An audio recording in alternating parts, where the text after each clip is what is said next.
Welcome back for part 3 of DeFi 101, the totally free miniature course series that I'm doing, 10 total parts. The whole point of this is to take you from absolute beginner to level 1 user of decentralized finance. The different ingredients that you're going to need to encounter and mess with in order to participate.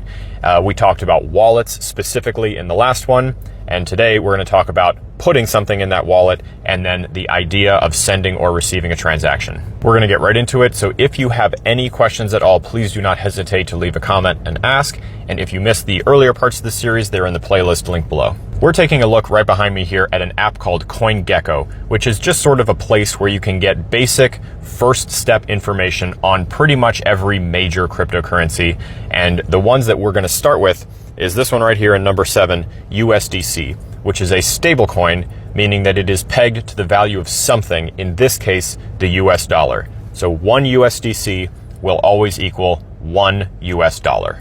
Small disclaimer, that's the idea. There is risk associated with even a stable coin. It's possible that they fail. That's why I stick to ones like USDC, because it's huge. It is one of the biggest. And the likelihood of that happening is about as low as it gets in crypto land. So in crypto terms, in DeFi terms, the risk associated with owning a stablecoin like USDC is about as low as it gets. But there's always at least a risk, which is why we need to be aware of it.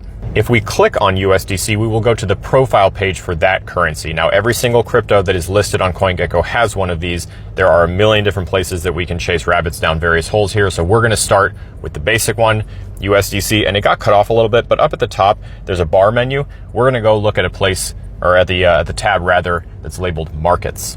Here is a list of all of the places all around the internet that sell USDC. There are a ton, as you can tell, and they're ranked here by volume. So the higher on the list, the more volume that place processes. So as you can see, the exchange Binance, which is a very popular, very large cryptocurrency exchange, gets the number 1 spot. And then there's a whole bunch more as it goes down, and you can see Binance has a lot of these pairs. You do not have to use Binance, and depending on where in the world you live, you may not even have access to Binance to use it, even if you wanted to. Now, if you'll remember, when we looked in part 2 at different kinds of wallets, we used Trust Wallet as an example. But I'm going to make it a point to use a different wallet every single time I show you something, just so you can get the idea of kind of how similar the basic interface of these wallets actually is. So pretty much whatever you look at is going to have at least these kinds of options mostly.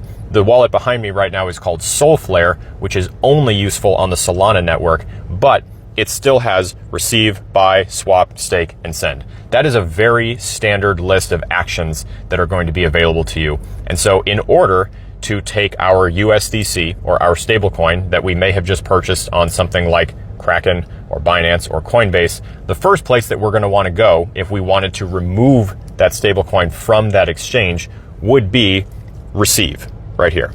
On the receive page, you're going to see a couple things definitely, and they might be arranged slightly differently, but you will see a QR code or the ability to generate one, most likely, and then there will be the address of the wallet in question. That way that you could copy it. There's a copy button down there that you can put it on your clipboard and then paste it somewhere else. We'll get to that in a second. This is very important.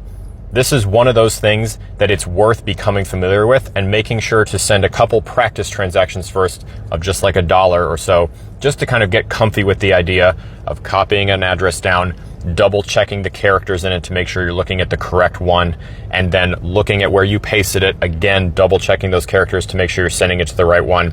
Because remember, as we work on using this system that doesn't have as many middle people, we become the middle people. We become the ones that do the middle work that we are used to paying somebody else to do for us. So it's important that we slow down, take a little bit of accountability, and make sure that we double check these numbers. Now, that address is your public address. We covered that in the last video. I'm not going to go super deep, but just remember, it is okay if people know that number. That is not one of the numbers that you need to keep super, super protected. That is basically just like somebody knowing your email address. If they know it, it's possible that they send you some junk, but they can't really do anything super terrible. Now, if we wanted to send something out of our wallet here, we would hit send, of course, and when you click that, you'll be prompted to enter that address that you just copied. This interface is, again, very similar regardless of the platform. Even if you're using a centralized exchange like Coinbase or Kraken or Binance or one of those other ones, When you're looking at your account, you'll see kind of on whatever the dashboard looks like, the things in your account and the ability to probably called withdraw. When you click withdraw, it's going to do just what it does here when you hit send, and it's going to give you the option to enter an address to send whatever you're trying to withdraw to. And that is where you would copy the address that we just grabbed from the receive tab. It is definitely worth noting that if one of the reasons you wanted to get into all of this was just to earn some better interest on dollars without having to ever buy any cryptocurrency, and maybe you don't even want to deal with leaving out and going to your own wallet, maybe you're not ready to hit that part yet, that's totally fine. Exchanges like Coinbase will pay you an interest rate just for keeping that USDC stablecoin in your account with them, just like a checking account with a bank that just pays you a little bit better interest rate. There's nothing wrong with stopping at that point. So just make sure that you know that some people might get a little high and mighty and a little high horse about this whole thing, but just know that if that's what you're comfortable with, that is totally fine. I'm actually going to leave it right there for the lesson today and just open the floor up to questions, because I would say that it's probably easiest for whatever platform you're looking at, whatever platform you're interested in using, or whichever one you happen to already be on.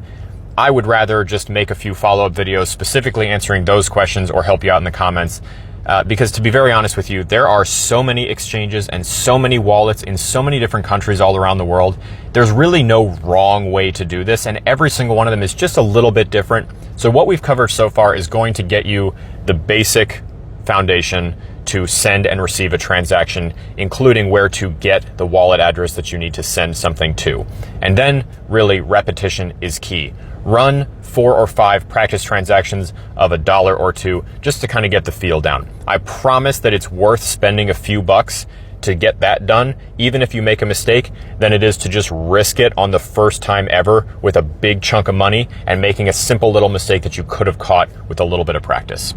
I'll end completely by saying that our free to join community is truly the best place to get follow-up information here or to start doing those repetitions. We have so many people who are practicing the same thing or who have mastered it after practicing themselves and would be more than happy to sit there and run a test transaction of $1 with you just to kind of help you get it there. Or maybe if you're trying to use a wallet that I've never personally used, someone in there has probably done it. Let me know if I can help further. I will see you guys back for part 4. And if you have any further questions, like I said, as always, leave me a question, leave me a comment. I read every single one.